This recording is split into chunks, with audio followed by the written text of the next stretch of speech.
Let's travel back in time, way back, to ancient Egypt. We're going to spend a day with someone who had one of the most respected and, let's be honest, one of the toughest jobs around, a doctor. So, picture this. We're in Memphis. Not the one in Tennessee, of course, but the ancient capital of Egypt. The sun's already baking the ground, the air is thick, and the massive Nile River is just starting to sparkle. This is where our story kicks off.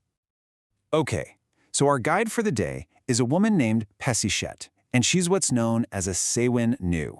As her day gets going, we're going to see exactly what that means. Right, so SWNW, that's the ancient Egyptian word for a doctor.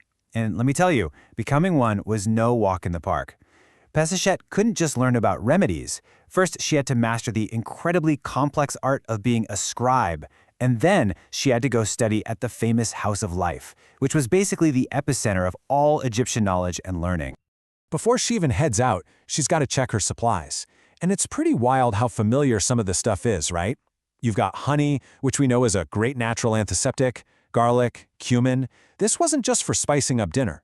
These were the real, practical tools of her trade. So her workday starts, and bam, right away we get to see this fascinating mix of what Egyptian healthcare was all about. Her first two patients, they're going to need completely different kinds of thinking. First up, she's got a construction worker from a temple being built nearby. He is in some serious pain with a nasty arm fracture, what they called a seed, where the bone is just shattered into pieces. This is a very real, very physical injury. And her response is just as physical and practical. There's no magic chant, no calling on the gods for this one. She handles it empirically.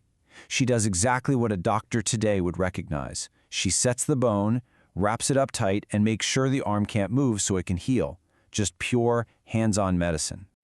And then her next case literally runs right up to her. A frantic mother. Her little boy is limp in her arms. He's been stung by a scorpion, a really common and often deadly danger back then. And for this, the treatment could not be more different. Instead of reaching for a physical remedy, Serqet starts an incantation, a spell. She's calling on Serqet, the powerful goddess of venom. See, in this moment, she's not just a doctor, she's acting as a channel for divine power. She literally speaks as the goddess to order the poison out of the boy's body. It's fascinating, though, because after the spell, she still makes a tiny cut at the wound, almost like a little nod to practical action, too. The mother, so relieved, then asks another question. Is she pregnant again? And the test for this is just brilliant. It shows how methodical they were. A woman would urinate on some barley and emmer seeds. If the seeds started to sprout, yep, she was pregnant. And here's the wild part. Modern science has actually shown that the hormones in a pregnant woman's urine can speed up plant growth. So this test was surprisingly accurate. Now, the part about predicting if it's a boy or a girl based on which grain grew faster, well, that was pretty much a shot in the dark. All right, Serqet's day moves on. Her next stop is the Ankh, also known as the House of Life.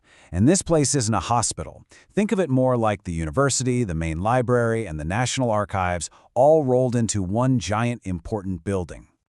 Inside, it's just buzzing with activity. You've got scribes copying important texts, priests looking up records, and our doctor, Serqet, is here to teach. And today's lesson for her students, it's all about anatomy. The main idea she's getting across is something called the metu.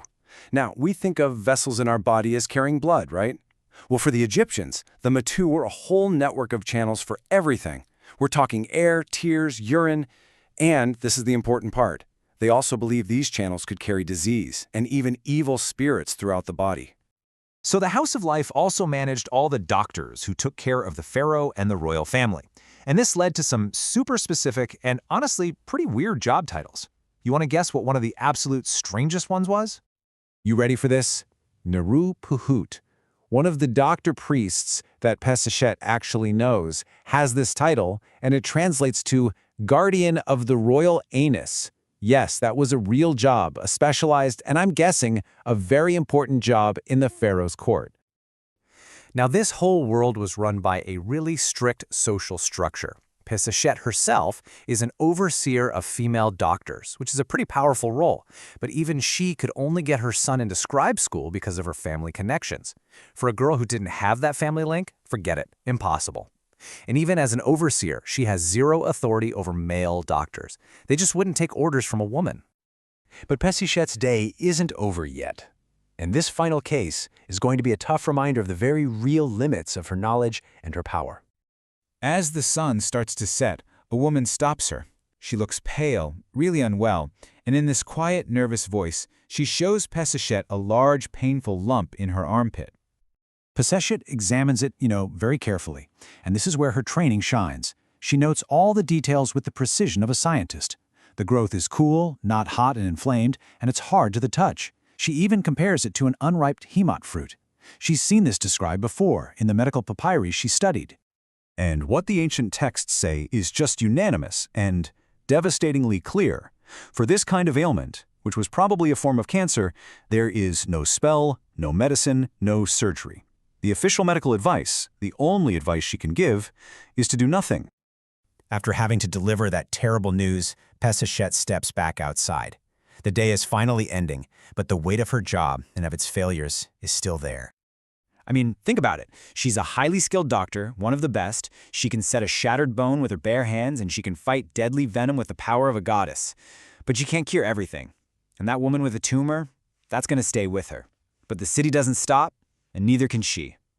Pretty soon, the great, predictable cycle of the Nile is going to start all over again. The annual flood will come, bringing life back to the land, making sure everyone can eat. And with it will come new sicknesses, new injuries, a whole new crop of patients. Her work is never, ever done. And all this kind of brings us to one last thought. We've just spent a day with Pesachet, watching her navigate this world of hands-on science and divine magic, of incredible skill and really deep limitations. So it makes you wonder, right? Thousands of years later, how much have the fundamental challenges of medicine really changed? Doctors today are still trying to find that same balance between science, what their patients believe, and the really tough task of accepting medicine's own limits.